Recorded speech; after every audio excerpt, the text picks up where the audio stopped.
बच्चों, आजकल हम लोग ऑल्टरनेटिंग करंट में देख चुके हैं कि करंट जो है आरएल सर्किट और आरसी सर्किट में कैसे लीड या लैग करती है। कोई भी जब alternating voltage RL series circuit में अप्लाई किया जाता है तो इसमें करंट लैग करती है, लेकिन 90 डिग्री से नहीं बल्कि लेस देन 90 डिग्री से। इसको कहते हैं फाई, और ये डिपेंड करता है हमारे सर्किट पर कि हमारा सर्किट का एल कितना है और आर कितना है। इसी तरह से प्योर आरसी सर्किट में भी जो होती है वोल्टेज होती है करंट से लैग करती है, यानी करंट लीड करती है लेकिन 90 डिग्री से कम पे। जो 90 डिग्री से कम यानी ये वैल्यू जो है फाई कुछ भी हो सकती है, और ये डिपेंड करती है आपके आर और सी पे, लेकिन करंट लीड जरूर करेगी ये आरसी सर्किट में जो है। तो उसी के उस पर हमने एक दो न्यूमेरिकल देखा था, और कुछ और न्यूमेरिकल जो है आपके आज पास में लेकर आया हूँ, जो किसी न किसी एग्जाम में आए हुए हैं, किसी न किसी कम्पिटिटिव एग्जाम्स में है या बोर्ड के एग्जाम में है, तो उसको हम सॉल्व करने की कोशिश करते हैं। बहुत ही इजी है, अगर आप लोगों ने पढ़ लिया होगा तो बहुत ही आसानी से हो गया होगा। ये क्वेश्चन, फर्स्ट क्वेश्चन है, an alternating EMF of 220 volt 50 hertz is applied to a circuit containing a resistor R having resistance of 160 ohm and a capacitor C in series, यानी RC सीरीज सर्किट है। इसको हम circuit को draw कर ले रहे हैं पहले। इसका देखिए सॉल्यूशन है, ये solution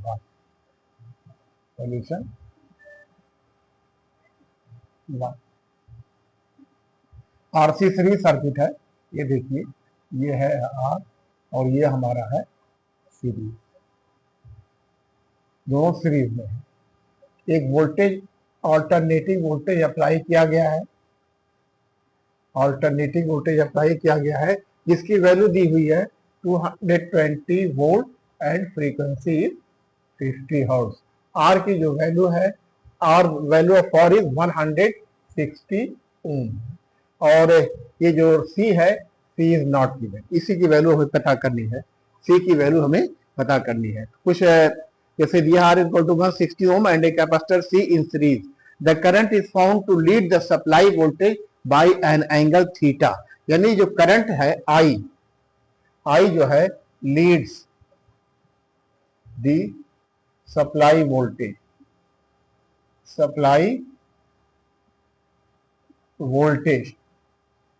by an angle phi is equal to tan inverse 3/4। तो क्या करना है, कैलकुलेट द कैपेसिटिव रिएक्टेंस, यानी पहला पार्ट जिसका है, फर्स्ट पार्ट है कैपेसिटिव रिएक्टेंस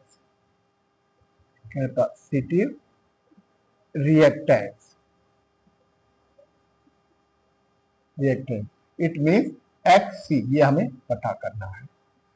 तो देखिए, हमको जो दिया हुआ है, R दिया हुआ है, R इज इक्वल टू 160 ओम दिया हुआ है, C इज पता करना है, और ये जो V सप्लाई वोल्टेज दी हुई है, यानी ये VRMS, जब तक कुछ योगी मेंशन नहीं है, इक्वेशन भी नहीं दिया है। अगर इक्वेशन होता तो ठीक है, इसको 220 मैक्सिमम वोल्टेज या पीक वोल्टेज मान लेते हैं, लेकिन मेंशन नहीं है, इसलिए VRMS इसको आप मानेंगे 220 वोल्ट मानेंगे, और frequency F is equal to 50 hertz.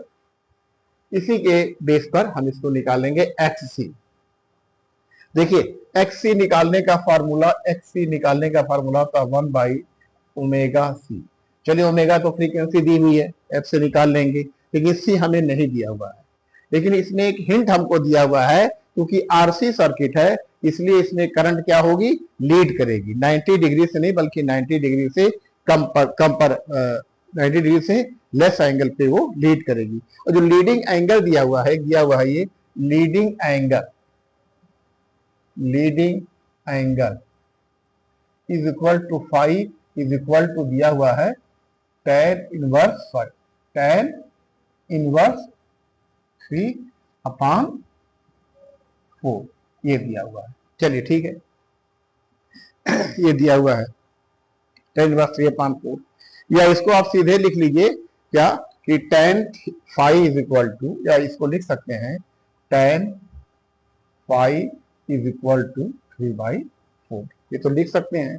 तो पहले आप ये पता कीजिए कि कैपेसिटिव रिएक्टेंस कितना होगा। तो इसको हम जानते हैं, capacitive reactance is equal to VC upon VR या XC अपान R, ये तो जानते हैं। तो अब देखिए इससे जो निकल रहा है कि tan phi यानी tan phi is equal to 3/4 is equal to XC upon R। हमें XC निकालना है, इससे निकल जाएगा हमारा लीड एंगल से बाहर निकल जाएगा x, यानी कैपेसिटिव रिएक्टेंस मिल जाएगा। यानी इसको हम देखिए, अब इन दोनों को हम इक्वेट करेंगे, इन दोनों को, तो इससे पता चलेगा XC is equal to 3/4 into R, R is equal to R।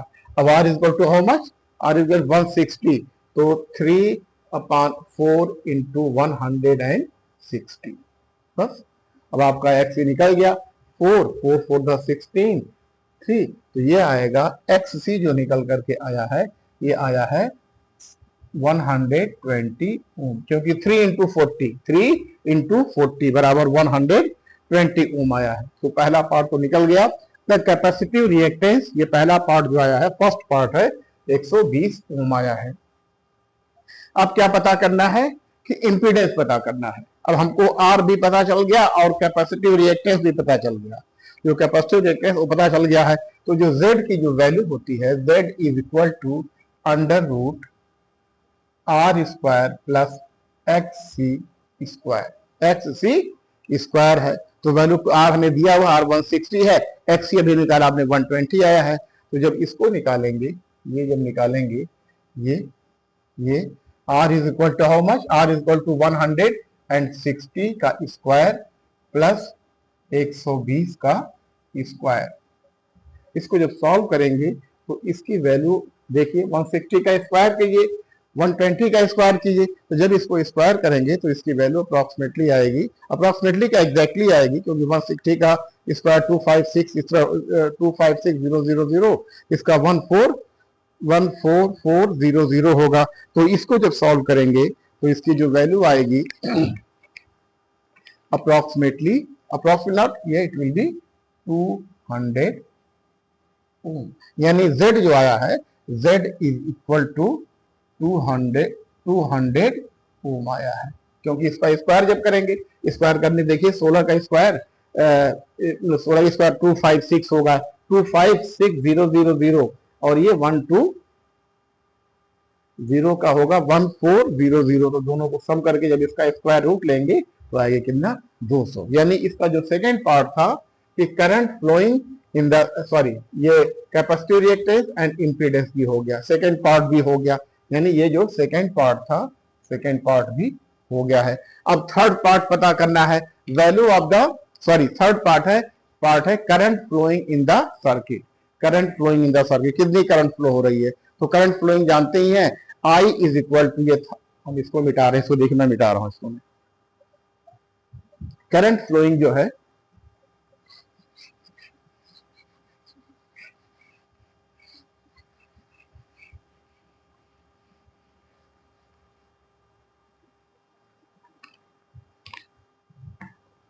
Current flowing तीसरा है, थर्ड पार्ट है करंट फ्लोइंग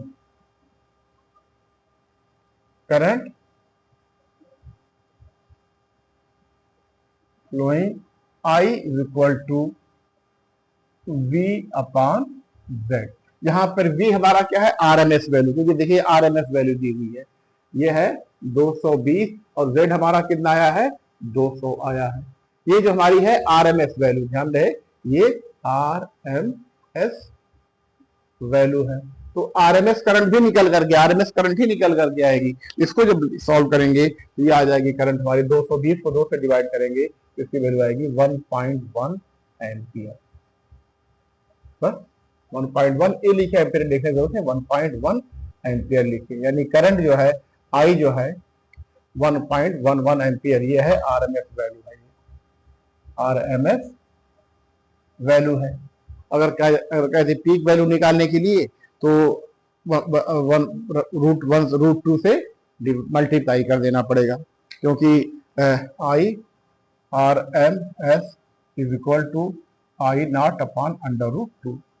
अब देखिए यहाँ पर मैं मेंशन नहीं किया हुआ, लेकिन जब मेंशन ना, जब बताया था मैंने, जब मेंशन नहीं किया हुआ है तो उस वोल्टेज या उस करंट को आप आरएमएस करंट मानिए, ठीक है ना। तो ठीक है, ये भी हो गया, थर्ड पार्ट भी हो गया, current was found to be 1.1 ampere, third part हो गया। और फोर्थ पार्ट पूछा है value of the capacitance of the capacitor, C की वैल्यू पता करनी है, सी की वैल्यू पता करनी है। सी की वैल्यू पता करने के लिए देखिए, अब हम फोर्थ पार्ट जो सी की वैल्यू पता करनी है, फोर्थ पार्ट, तो इसका ये सहारा लीजिए, इस फार्मूले का, X C equal to 1 by omega C, या 1 upon omega is equal to 2 pi F into C, ये होता है। एक्स सी आप कैलकुलेट कर चुके हैं, एक्स 60 कितना आया था हमारा, एक्स 60 जो आया था, ये आया था 120 आया था, शायद 120 आया था, एक्स सी 120 आया था। एक्स सी जो है, जो हमने कैलकुलेट किया था 120 आया था, 120 ओम आया था। तो ठीक है, इसको 120 कीजिए, 120 कर लीजिए। इसलिए सी की जो वैल्यू होगी, C will be what, C will be equal to 1 upon 2 pi F into 100 and sorry, C will be equal to 120, इसको कैलकुलेट कर लीजिए, सब कुछ दिया हुआ है, सारी चीजें दी हुई हैं। तो ये जो हमारा है 2 पाई की वैल्यू 3.14 रख दीजिए, एफ भी 50 दिया हुआ है, और ये जो है 120 जो उसका कैपेसिटिव रिएक्टेंस है, इसको कैलकुलेट कीजिए। इसको जब कैलकुलेट करेंगे, थोड़ा सा कैलकुलेशन करना है इसको आपको, ये तो सी की जो वैल्यू आएगी हमारी इसमें, देखिए C is equal to 120 F into, C is equal to 1 upon 2 pi F into 120, 120 जो है ये क्या है, एक्स सी है, यानी X C is equal to 120 है। इससे सी की जो वैल्यू निकल कर के आ रही है 26.5 माइक्रो फैराड आ रही है, माइक्रो फैराड आ रही है। बस आपके चारों पार्ट निकल गए, आपके चारों पार्ट जो हो गए। ये बोर्ड के एग्जाम में आया हुआ है, सीबीएसई में या किसी उसमें आया हुआ है। तो बहुत सिंपल क्वेश्चन था, अगर आपने कंसेप्ट पढ़ा होगा, आपने फंडामेंटल्स क्लियर होंगे, जो बताया गया था, समझाया गया था, तो मेरे ख्याल से किसी को कोई दिक्कत इसको सॉल्व करने में होगी नहीं, बहुत आसान है। सिंपल आरसी सर्किट है, इसमें दिया आर दिया है, सी नहीं दिया है, लेकिन एक हिंट दे दिया है कि चूंकि हिंट अगर नहीं भी दिया होता तो अगर एंगल तो देना ही पड़ेगा उनको, एंगल अगर दिया हुआ, लीड एंगल दिया हुआ है, जो लीड एंगल है 3 थीटा इज इक्वल टू, जैसे टेन फाई जो होता है, या इसको जो है, इसको थीटा नहीं बल्कि इसको फाई कहिए, इसको फाई कहिए, फाई के लिए। तो जो लीडिंग एंगल फाई है, ये हमारा है ये दिया हुआ है tan इनवर्स 3/4, तो इससे हम निकाल सकते हैं। तो ये रहा हमारा आज का जो है पहला क्वेश्चन था, जो लिखा गया था, बहुत आसान था, बोर्ड में आया हुआ है, इंपॉर्टेंट क्वेश्चन है, और कई बार आया है, कई बार 1-2 बार आया है, सीबीएसई में भी आया है और आईसीएसई बोर्ड में भी आया है, और ये शायद यूपी बोर्ड के भी एग्जाम में ये क्वेश्चन आया हुआ है। तो इंपॉर्टेंट क्वेश्चन था, इसलिए मैंने इसको सिलेक्ट किया था। तो आपने देखा कि चारों पार्ट सॉल्व हो गए इसके, चार पार्ट थे इसके, यानी हमें पहला पार्ट निकालना था कैपेसिटिव रिएक्टेंस, ये निकल गया। कैपेसिटिव रिएक्टेंस निकालने के लिए 1/2 पाई एफ इंटू सी, क्योंकि हमें सी दिया ही नहीं है, सी की वैल्यू भी पता करनी है इसमें। तो सी की वैल्यू पता करने के लिए हमें इस फार्मूले का यूज करना पड़ेगा, कि जो हमारा दिया है, इस फार्मूले से हमारा सी निकलेगा। और एक्स सी आया है, तो tan फाई जो होता है, जानते हैं किसी जिस सर्किट में जो लीडिंग आरसी सर्किट जो लीड होता है, tan फाई होता है एक्स सी अपॉन आर होता है, जहां पर X C equal to 1 omega C or कह सकते हैं। तो ठीक है, इस तरह से ये क्वेश्चन हो गया। अच्छा, अब दूसरा क्वेश्चन देखते हैं क्या है। ये बहुत सिंपल है, ये किसी मेडिकल के एंट्रेंस एग्जाम में पहले आया था, कि 8-10 साल पहले की बात है, उसमें ये क्वेश्चन दिया था।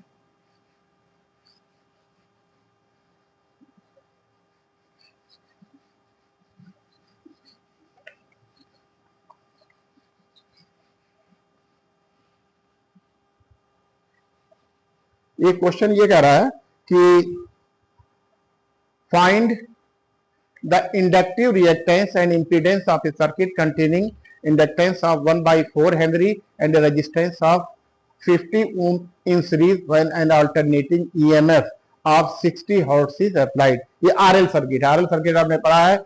RL सर्किट में जो होती है करंट जो है लैग करती है या वोल्टेज करंट से लीड करती है, लेकिन लेस देन 90 डिग्री पे किया है। तो आपको इसमें पता करना है कि ये कह रहा है कि ये कहा है कि find the inductive reactance and impedance of the circuit containing inductor L and a resistance of 50 ohm in series। सिर्फ आपको XL और Z पता करना है।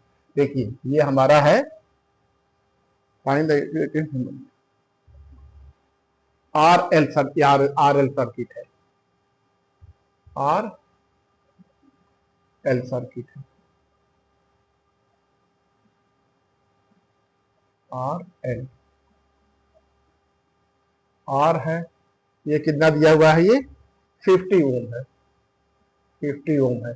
और इसमें L की जो वैल्यू है, L की जो वैल्यू दी हुई है 1/π हेनरी है। थोड़ा कैलकुलेशन आसान था, ये 1.5 हेनरी 1/5 हेनरी दी हुई है। और इसमें वोल्टेज नहीं दी हुई है क्योंकि उसकी जरूरत भी नहीं है इस न्यूमेरिकल में। फिर frequency F is equal to कितना हर्ट्ज दी हुई है, 50 हर्ट्ज दी हुई है, 50 हर्ट्ज दी हुई है। तो आपको बताना है हमारा कि इसमें फाइंड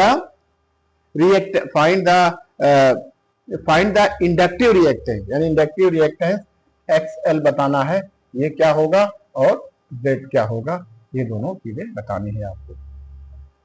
बहुत सिंपल है, XL जानते हैं, XL जो होता है XL यानी इंडक्टिव रिएक्टेंस, इंडक्टिव रिएक्टेंस क्या फार्मूला है, XL का जो फार्मूला है ये है ओमेगा L या 2πf इंटू L। सब चीजें आपको दी हुई हैं, सारी चीजें आपको दी हुई हैं। तो देखिए ये है, इसको वैल्यू रखते हैं, 2π को भी ऐसे रहने दीजिए क्योंकि L जो है पाई के रूप में, पाई के फॉर्म में दिया है। फ्रीक्वेंसी हमारी कितनी है, 50 है, और L कितना है, 1/π है, 1/π है। तो ये देखिए फ्रीक्वेंसी जो आपको दी हुई है, तो इससे आप पता चल जाएगा कि जो है फ्रीक्वेंसी 50 हर्ट्ज है। 50 था या 60 हर्ट्ज दिया था, इसके न्यूमेरिकल में कितना दिया हुआ है,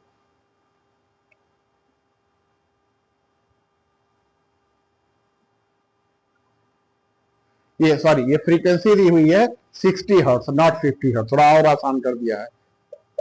सॉरी ये तो 50 ओम था ही, और फ्रीक्वेंसी इसकी जो थी सॉरी दिया है फ्रीक्वेंसी F जो है 60 हर्ट्ज नॉट 50 हर्ट्ज, F जो है 60 हर्ट्ज है। और कैलकुलेशन आपकी इजी हो गई है, देखिए, और आपकी कैलकुलेशन इजी हो गई है। तो देखिए पाई इससे कैंसिल कर दिया तो 2 × 60 इज इक्वल टू 120 ओम आया है, यानी XL जो XL आया है 120 ओम आया है। फ्रीक्वेंसी 60 हर्ट्ज दी हुई है, जो दिया है उसी को लेना है, जो दिया हुआ है उसी को लेना है। 50 हर्ट्ज अपने आप से नहीं मानना, जो दिया रहेगा, फ्रीक्वेंसी दी रहेगी 50 है या 60 है। अब ये पता, और दूसरा पार्ट क्या पता करना है, find the inductive reactance and the impedance. अब पता करना है impedance, impedance is equal to Z। इसकी जो वैल्यू होती है ये होती है R² प्लस XL का होल स्क्वायर, XL होती है ये। अब वैल्यू सभी वैल्यू दी हुई है, R आपको दिया हुआ है, R इज कितना दिया हुआ है, ये R जो है 50, R इज 50, तो 50 का स्क्वायर कीजिए, प्लस XL जो है ये है 120 का स्क्वायर कीजिए। इसका स्क्वायर करके आसानी से वैल्यू आपकी निकल जाएगी। जब इसका स्क्वायर करेंगे तो 50 का जो स्क्वायर होगा इसकी वैल्यू आएगी 5 का 2 500, और प्लस इसका 1 2 का क्या होता है 14400, यानी इसकी जो वैल्यू आएगी, इसको देखिए कितना आएगी इसकी वैल्यू 16900, यानी जो ये वैल्यू आई है आपकी 1 ये आई है, इसका स्क्वायर जब करेंगे 169, यानी ये आएगी 130 ओम। जो Z आया है सर्किट के लिए 130 ओम आया है। 130 ओम है, देखा आपने। R equal to 50 ohm. L अगर 1/पाई है, 1/पाई से एक्स, 1/पाई से एक्सएल निकल गया है, और एक्सएल की जो वैल्यू आई है 120, 120 टू 1 आर का 50 का स्क्वायर प्लस 130 का स्क्वायर इज इक्वल टू 130 ओम आई है, जेड आई है। बस हो गया, ये भी हो गया, बहुत इजी क्वेश्चन था। अब तीसरा क्वेश्चन था कि ऐसे दिया हुआ था, इसमें उन्होंने पूछा है कि मैक्सिमम, जो तीसरा क्वेश्चन है कि एक सर्किट बना हुआ है इस तरह से, आरएल सीरीज सर्किट ये भी है, आरएल सीरीज सर्किट हमारा ये भी है, इसको मैं मिटा रहा हूं।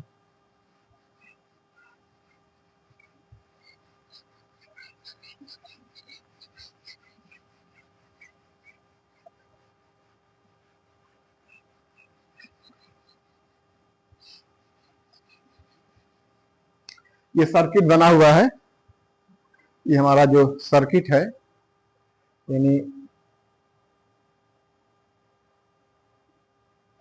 थोड़ा सा बड़ा बना लिया मैंने सर्किट को।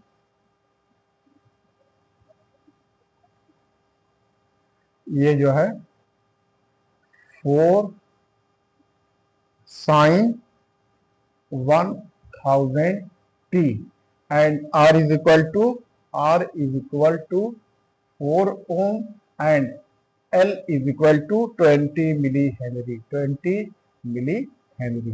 तो पता करना है आपको आई नॉट, यानी maximum value of the current है।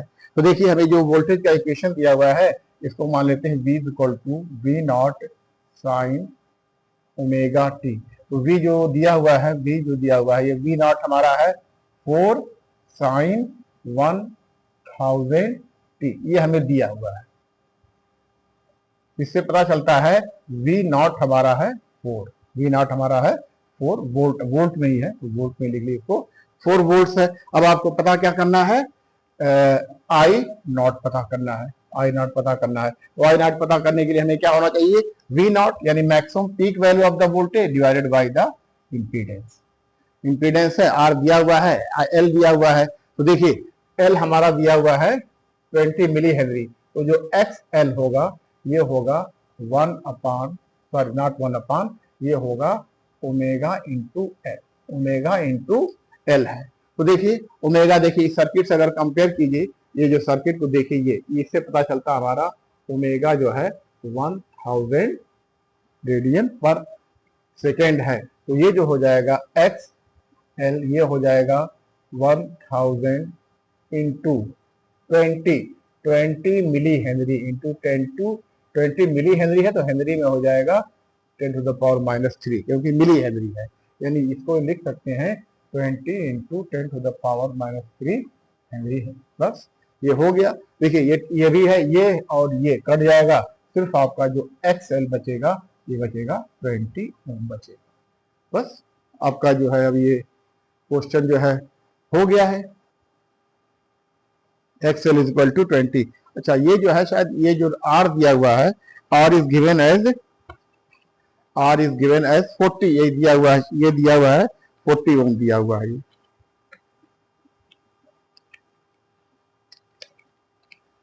20 XL की जो वैल्यू दी हुई है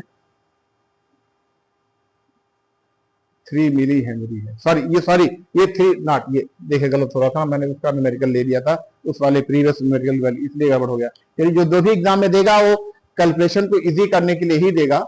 यहाँ पे देखिए, चलिए इसको हम मिटा रहे हैं, फिर से कर रहे हैं, सॉरी, इसको जरा सा देखिएगा, खुद से करके कोशिश कीजिए, कर लेंगे आप लोग, कोई इसमें बहुत बड़ी बात नहीं है। ये एल जो है 3 मिली हेनरी है, एल जो हमारा है, इसीलिए कैलकुलेशन में हमने कहा ना 3 मिली है, ये जो है एल जो है 3 मिली हेनरी है। तो ये हुआ 3 into 10 to the power -3 henry है। तो एक्स है, ये जो ये दिया था, ये 4 साइन 1000t था। तो जो एक्सएल हुआ है, XL equal to omega into L. तो ओमेगा हमारा कितना है, 1000 है ओमेगा। इसे देखिए, ये पता चल रहा है ओमेगा इज इक्वल टू 1000, क्योंकि ये साइन ओमेगा टी होता है, जैसे V not sine omega T, तो टी है ही, ओमेगा यहाँ पे 1000 दिया हुआ है, तो ये हो जाएगा ओमेगा 1000 इंटू 3 इंटू 10⁻³ तो ये इससे कट जाएगा, सिर्फ एक्सएल जो आपका बचेगा 3 ओम बचेगा। अब आपका देखिए आर हमारे पास अब क्या है, आर इक्वल टू 4 ओम है और एक्सएल कितना है, ये 3 ओम है। तो जो अब दूसरा जो है हमें करंट चूंकि बताना है, ये करंट कितनी होगी, तो जो करंट इसमें करंट पूछा है आई नॉट, जो पूछा है आई नॉट हो जाएगा वी नॉट अपॉन जेड। इससे जेड निकाल लीजिए, जेड की जो वैल्यू होगी, जेड की वैल्यू होगी R square plus XL square, इसकी वैल्यू हो जाएगी 5 आएगी, क्योंकि 3 आर जो है हमारा है 4 16, आर जो है 4 का स्क्वायर प्लस 3 का स्क्वायर इज इक्वल टू 5 ओम आएगा। यानी Z जो आया है ये कितना आया है, 4 ओम आया है, 4 ओम आया। तो sorry R Z is equal to not 4 5, Z is equal to 5 ohm है। तो अब करंट पता कर लेंगे, जो आई नॉट है, peak value of the current है, I not is equal to V not upon under root sorry V not upon Z है। लेकिन देखिए यहाँ पे पीक वैल्यू दी हुई है, 4 दी हुई है, 4 दी हुई है, तो वी नॉट इससे पता चल रहा है, इस इक्वेशन से कंपेयर करने पर V not is equal to 4, तो 4 upon Z is equal to 5, तो 4 को 5 से डिवाइड करेंगे तो आएगी ये 0.8 एम्पियर, 0.8 एम्पियर पूछा है। फिर उसके बाद क्या पूछा है, फेज एंगल। फेज एंगल, तो फेज एंगल क्या होता है, phase angle, phase second part है, phase angle phi is equal to, या phase angle is equal to tan phi is equal to XL upon R. XL की value कितनी है, XL की वैल्यू निकाला है आपने, ये एक्सएल कितना है, एक्सएल की वैल्यू हमारी आई है 3 और ये आई हमारी कितना, आर की वैल्यू कितनी है, ये 4 आई है। तो जब जानते हैं tan 4 जो होता है, जब tan 5 3/4 होता है, 3/4 होता है, तो जो फाई की जो वैल्यू होती है, फाई की वैल्यू होती है 37 डिग्री होती है। क्योंकि देखिए ये इसको हमेशा याद रखिए, दो तीन जो ट्रायंगल की वो है, अगर ये हमारा ये 3 है, ये 4 है, तो ये हमारी हो जाएगी 37 डिग्री होती है, इसको याद रखिए हमेशा। और अगर ये 4 होता, ये 3 होता, ये 4 होता, तो इसकी वैल्यू हो जाती 53 हो जाती।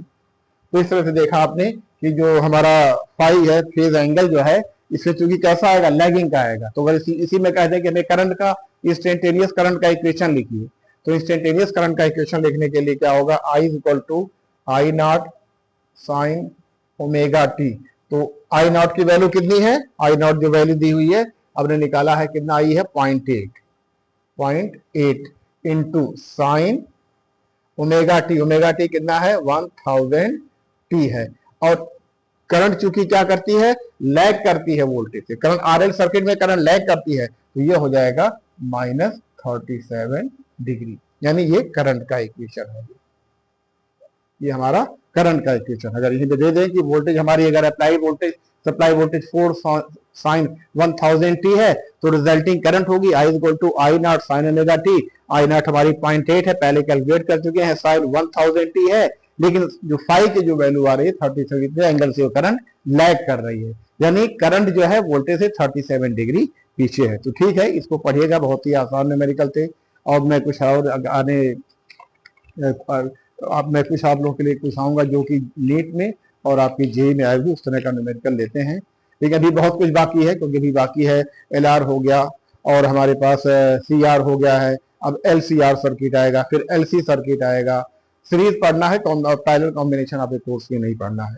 उसके बाद रेजोनेंस, इसमें टॉपिक थोड़ा सा बड़ा है, लेकिन जो ये मानिए कि आप जो डीसी सर्किट से भी एनालिसिस, डीसी सर्किट से भी ये इसकी प्रॉब्लम इजी है, क्योंकि डीसी में तो बहुत सारे होते हैं, रजिस्टर निकालना होता है, कंफ्यूज कर जाते हैं। इसमें ऐसा कुछ नहीं है, जो भी है सब उस तरह क्वेश्चन नहीं आते हैं कंफ्यूजिंग वाले, क्योंकि एल जो होता है, कभी उसे एक्स है, एक्सएल दे रहा है, एक्सएल से निकालिए, जैसे आपने एक्स सी से सी की वैल्यू निकाला, ऐसे हो सकता है किसी ने एक्सएल दे दे, एल की वैल्यू पता करनी है। तो तमाम तरह के क्वेश्चन बनेंगे, अभी बहुत कुछ इस चैप्टर में बाकी है, लेकिन है बहुत ईजी है। तो ठीक है, आप लोग पढ़ते रहिए, मेहनत से पढ़ते रहिए।